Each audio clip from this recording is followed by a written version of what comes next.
What is smash and grab armor? It's a film that is placed on your already existing windows in your car to make them smash resistant.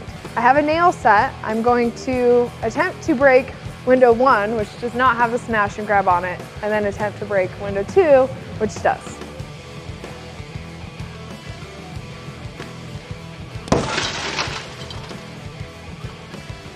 All right, well, that's easy.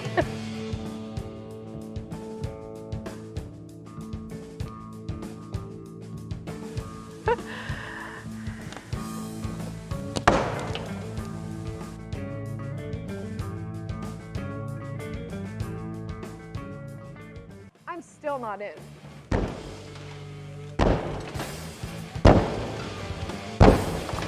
If I was trying to break into this car, I would have given up a long time ago.